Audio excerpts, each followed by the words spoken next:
Aqui a gente enfatiza a língua portuguesa, né? Pega principalmente aquelas questões da gramática, tal. Mas há uma questão que pode ser explorada de vocês, cobrando variação linguística, mas ele vai lá dentro da literatura.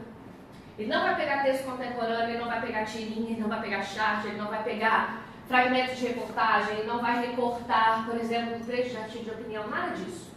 Ele vai lá em literatura, por exemplo.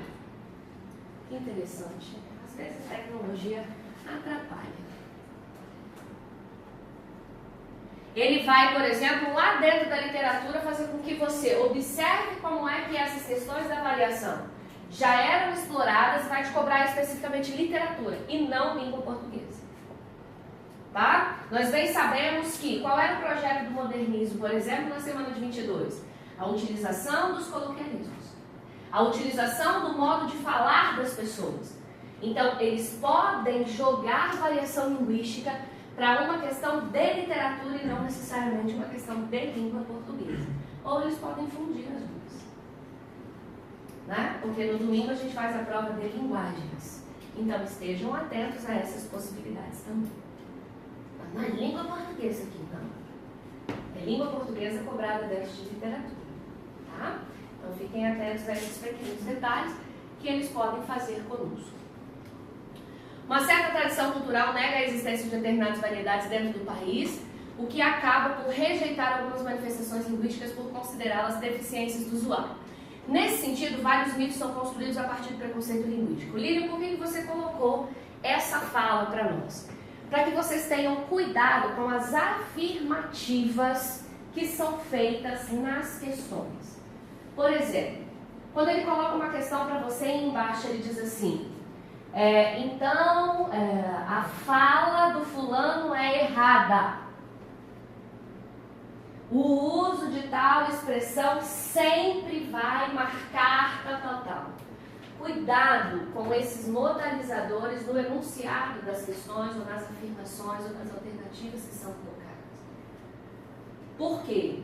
Hoje se discute dentro de língua portuguesa que o modo de falar, o modo de usar a língua, ele tem a ver com quem fala, que lugar essa pessoa ocupa, quais conhecimentos que ela traz. E aí esse falar, esse escrever, vai ser um reflexo de tudo isso. Logo, dizer que se o fulano, não estou falando que nós temos como paradigma norma culta, certo? Então se eu digo assim, olha, nós vai é erro. Porque qual é o meu parâmetro? Norma culta. Qual é o meu parâmetro? Prescrição, que está escrito enquanto nomenclatura e regra, certo, Ayrton? Só que o fulano, aí ele coloca lá no enunciado para você: fulano que estudou até tal época, que vive na região fulana de tal. Aí lá na afirmativa ele fala errado. Não. Ele não fala errado.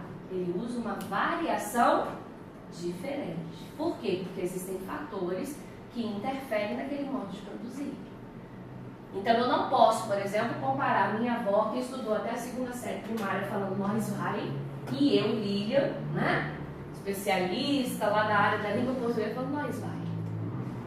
Então a minha avó se enquadra num uso, eu me enquadro em outro.